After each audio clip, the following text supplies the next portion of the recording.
Oh, well, this came out yesterday, and I think it's safe to say that from start to finish, Shining Fates has just been an absolute disaster.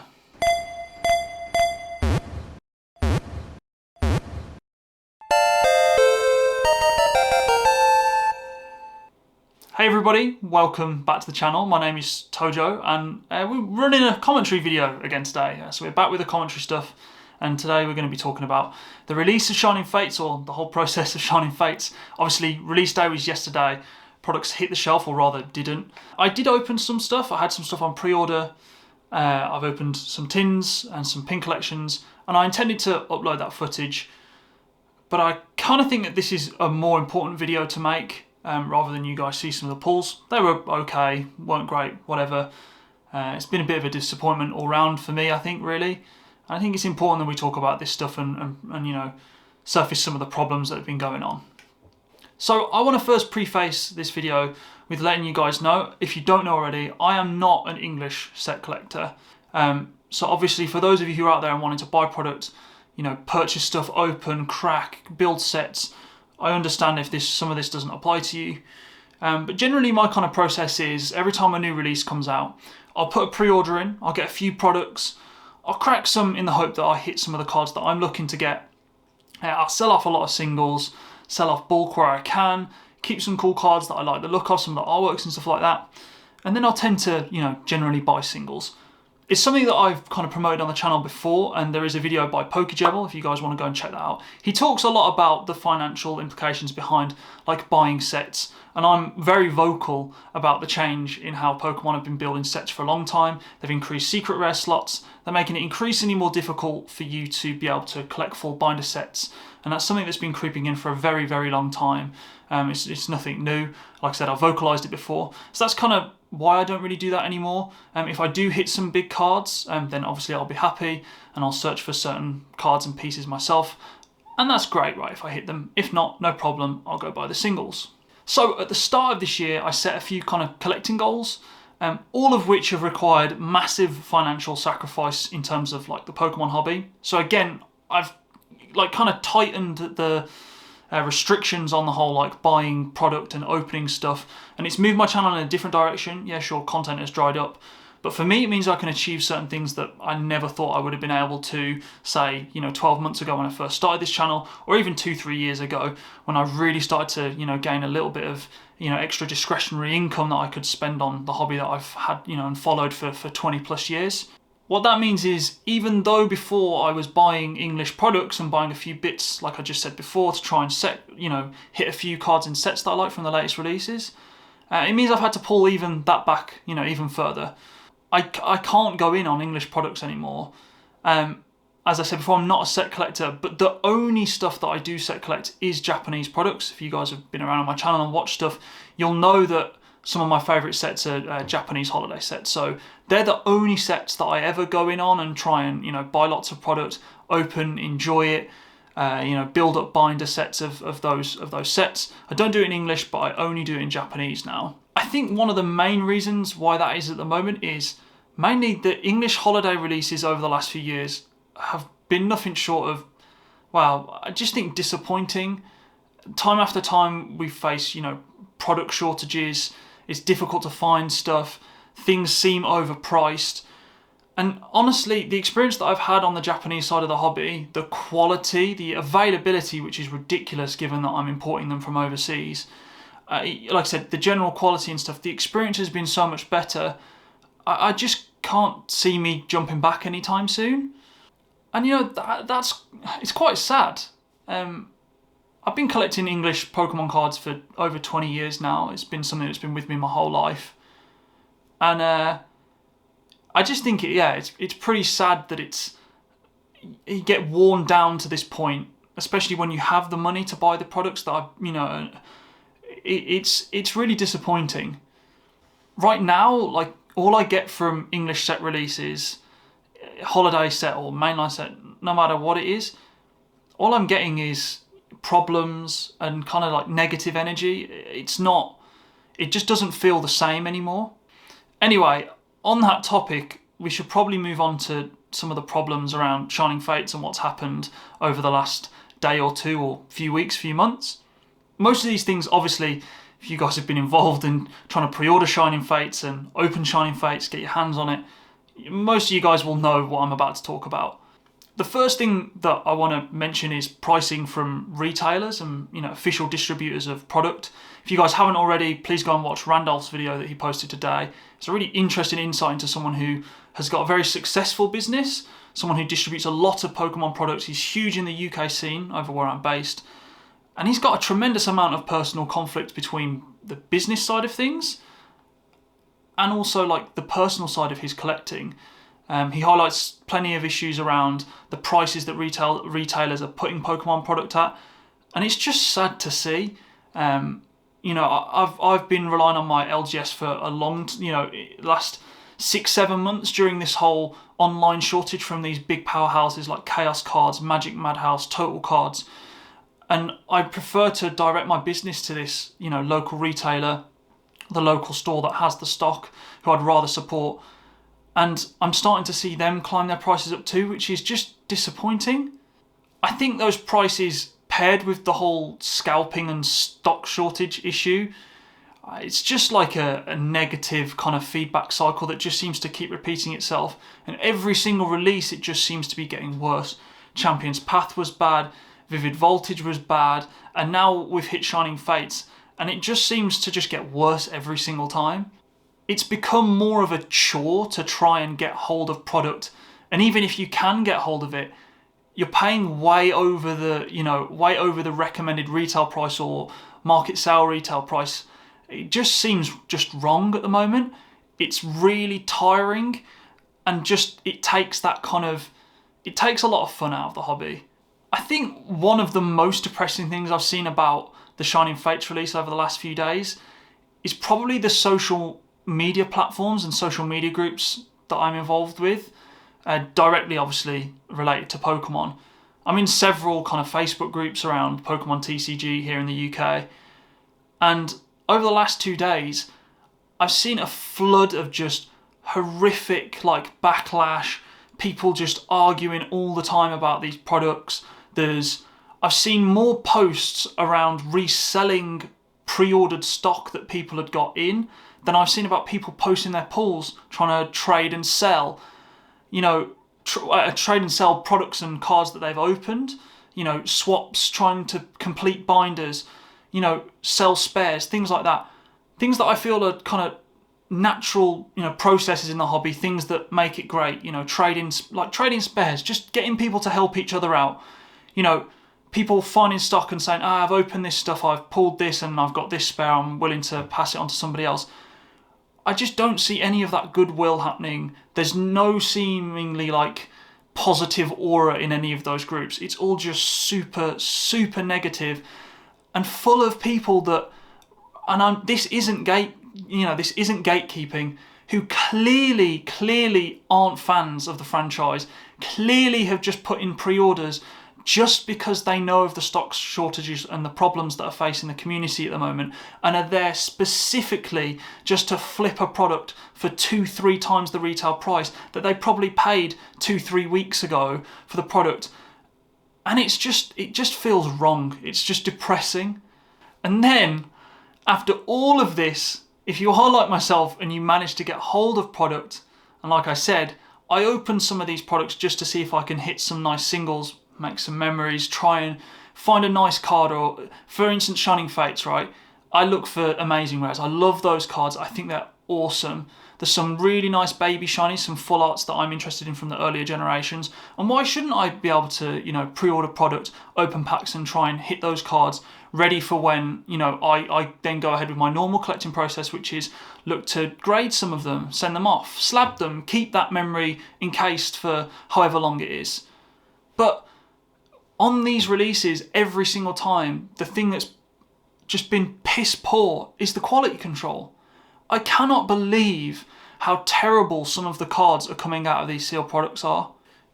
I don't like to be negative. I'm a pretty positive and upbeat person when things kind of get tough or you encounter roadblocks. I'm very tunnel vision and I just keep going with stuff. But this stuff's really starting to like wear me down. And like I said, from my collecting experience, it's really starting to like put a massive downer on the whole English side of the hobby. And I shouldn't have license to complain. In the last 2 set releases, Champion's Path and Vivid Voltage, I've hit both of the chase cards in a very, very small amount of sealed product. That'd be great. So we got Scraggy, we got Roly-Coly, Reverse Malamar, and then on the back, oh my fucking god! Say investing, because is that the right word? But yeah, I mean, I suppose investing. Just have it sealed, it's nice. Yammer. Oh my god, Laura! The problem with both of those instances was, one, both cards were in generally poor condition, either poor centering, corner marks, small print defect lines and stuff on it. I couldn't believe it. It would have been amazing, and one of the biggest appeals to me in this hobby is being able to get hold of product for a reasonable price, chasing down certain cards that you want, going against the odds, pulling the amazing card and then being able to say, oh wow, look how cool this is, and then chase the top grades. But some of these cards are just coming pack fresh in just terrible condition. And then you pair that with the whole pricing crisis that's going on at the moment. Modern cards are through the roof at the moment. You know, you're seeing, for transparency, Shiny Charizard V, I sold that for £430 and I was pre-grading that at most a 9 because of the edging problems and the centering. The Pikachu VMAX Rainbow Rare that myself and Laura pulled on our Vivid Voltage booster box opening, sold that for I think £330 on eBay. That's going for £1,000 in a PSA 10. But that card again had corner issues. It had a terrible centering, along with a lot of the other amazing rares that I've pulled. I've had to spend above the odds to buy amazing rare singles that are well centered and have good condition. These quality control issues are ruining the way that I collect, English cards, and yeah, that experience might not be the same for plenty of others, but I think the worst thing about the quality control issues is that a few weeks ago, the Pokemon company or the distributors turned around and said, not only to Europe but US, the US market as well, that they will be cutting and slashing allocations of products. And for me, maybe they can't meet the demand. It makes sense. There's been a huge boom. That's fine. But for them to cut back so severely on the amount of products that they can get out, whether that's down to logistical issues of plants and printing factories being down because of the situation in the world at the moment, that's fine. But when you cut down that severe on the number of products that you said might have been available or supposedly would have been out on the open market, some of the things that spring to mind is maybe it's because you don't want to compromise on quality and that you still want to get things out and you don't want to rush. My feelings around that are just that, well, clearly that hasn't been the case. So not only do we have a tremendous stock shortage causing these prices to go through the roof, when you finally get hold of these products, the quality inside them is terrible, and it's not about the price, it's not about the money, it's about that experience like I was speaking about earlier, when you open the product and you feel super excited to get hold of the latest set and try and pull the amazing cards, and you finally hit one, let's say a really cool baby shiny, and you go from moments like this. Shinx. Adorable coughing. Horsey. Oh, that's a big hit! Yes! I got this in Japanese as well. You did as well. That is a big hit. That's good. That's great. That is amazing. Sweet coon, baby. Great pull. To then later on looking at the quality and realising, and then you feel like this, which is fine. But yeah, I don't know if you guys can see that. Let's get that on focus. See along that right edge there? What the hell's that about? And some on the bottom as well. Not the best. Pokemon, quality control, come on. Okay, so... How can I do so well in Japan and then... Isn't that a good question? I don't think anyone has the answer to that. And the same thing happened, like I said, amazing rares. I was so excited to try and hit an amazing rare. And you go from a moment of euphoria again, like this. More Pico again, same type. We've got a Nickit. Oh, yes, amazing rare. There we go. So I'm happy with that. That's great. That's a great return for me. And then it's met almost immediately with just a sinking feeling of disappointment because you've spotted problems like this. Let's take a look at this amazing rare. and there's no way that this is getting a PSA 10. Oh God, the quality control. I'm trying to be positive. I'm trying to be excited. But there are these like black dots on the border down this bottom left-hand corner. So there's like a texture bleed. Let me just take it. Yeah, I mean, that is just pants, Pokemon. That is just not good. And the back has the same white speck. It's got like for those of you who open Shining Legends, you will know exactly what I mean. But it's got the white speckles down in this bottom corner as well. So quality control in English, as usual, suffering. I think at the moment the ecosystem of Pokemon and stuff is massively suffering, and I don't know what needs to be done. The main things I would say to people who are out there right now is patience is key. Don't pay these people who are reselling on Facebook, eBay, these ridiculous prices. The stock will come. Pokemon supposedly have promised that this stuff is coming, and if it does, hopefully things will change in that regard. But then I suppose, for me, the pure bitterness of what's gone on over the last 2 days, I suppose it feels like I wasn't one of those people who struggled, and I was lucky enough and fortunate enough to get my hands on product, and yet I still feel a little bit cheated still. And I think that's why I just felt so disappointed. And I think English has been going that way for a long time now. Sun and Moon started off with the whole box mapping issues that came out on Sun and Moon base, and eventually they regained things back up to this. At the end of the Sun and Moon era, had amazing tag teams, awesome artwork, stuff like that. Sword and Shield base started off so strong. Rebel Clash was a decent set. There's some great artwork in there, regardless of how many times I call it Rebel Trash. But we're in a situation now where, since Darkness Ablaze, Champions Path, Vivid, and now Shining Fates, I'm really concerned about what's going to be happening for Battle Styles. And for me, it like I said, it sours the waters of English, and I've just not had a good experience over the last year really with this product. And in line with those collecting goals that I spoke about at the start, and also the direction that I want to take my YouTube channel, and how this is all about collecting and kind of making it affordable and talking about what's the sensible choices for people to be making, hand on heart, I genuinely can't say to people the best thing for you to be doing is going out and buying English products and doing this and buying things in bulk to build sets and stuff like that. It just would be wrong for me to do that. So I'm trying not to be super negative, and I just wanted to make this video because I think it's important for people to understand that, I don't think this is good enough, and I'm not happy. And if one person from the Pokemon company sees this, or it, like I said, it inspires change in certain people's buying habits, or stops them from making a purchase, or realizing that Shining Fates right now is not worth purchasing at these ridiculous prices given the quality issues that are inside, then this video has been worth it. I'm sorry to kind of bring out this whole negative video, but I just wanted to talk about it because I just don't think it's good enough. And I think it's important for people to call it how they see it, and come at these companies and the ecosystem and what's been going on in the community with facts and reason, experiences. Not just grilling people, but just generally talking with an open heart and with good rhyme and reason behind the words and the issues that they've been suffering. So yeah, let me know what you guys think down in the comment section down below. I'm sorry if this has been a bit of a longer video and it's been a while since I've uploaded, but yeah, that's just how I'm feeling at the moment.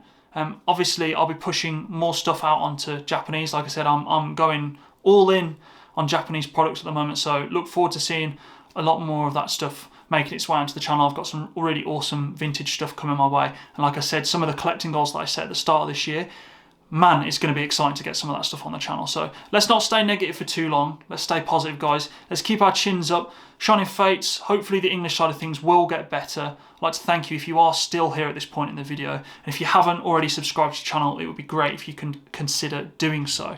So I'm going to leave it at this for now, and I'll hopefully catch you guys soon in the next video. Take care, and I wish you all the best of luck with your pulls, even if you are still opening Shining Fates. I'll catch you in the next video. Peace.